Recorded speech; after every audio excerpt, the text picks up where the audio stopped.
donc, du coup, elle a commencé à me dire, ouais, elle a l'impression d'avoir oublié un truc en sortant de la chambre du patient. Je lui ai dit, quoi? Elle me dit, se laver les mains.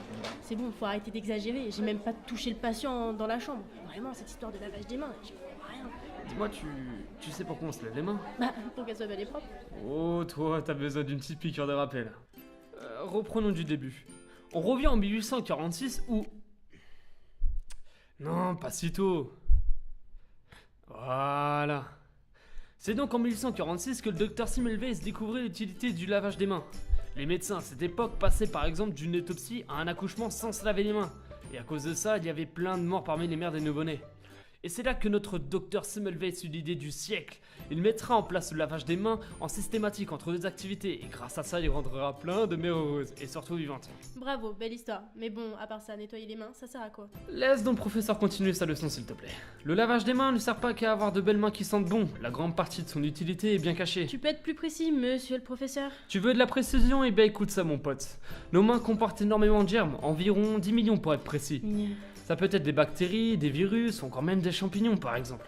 Tout ça, tu peux le transmettre à la personne que tu touches, mais en te lavant les mains avec un savon antiseptique, ou alors en te passant un petit coup de solution hydroalcoolique, tu réduis considérablement le risque de transmission. Et dis-moi, monsieur le professeur, si je n'ai pas envie de me laver les mains, il se passe quoi? Mon Dieu, mais qu'est-ce que j'entends? Si quelqu'un d'inconscient comme toi ne se lave pas les mains, tu augmenteras le risque de transmettre des germes. En passant, on appelle ça la transmission croisée.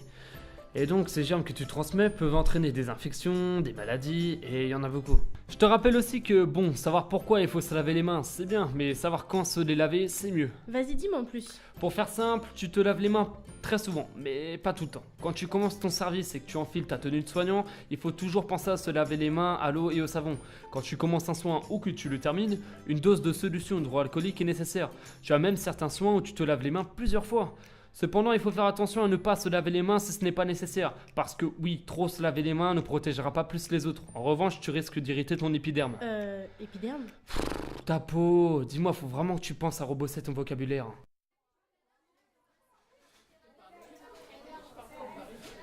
C'est qu'il en sait des choses.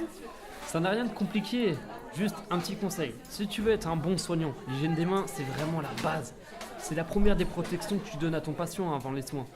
Et donc, qui dit main propre, dit... Patient protégé? Enfin, tu me rassures. Bon, allez, c'est l'heure, on retourne en cours. Oh non.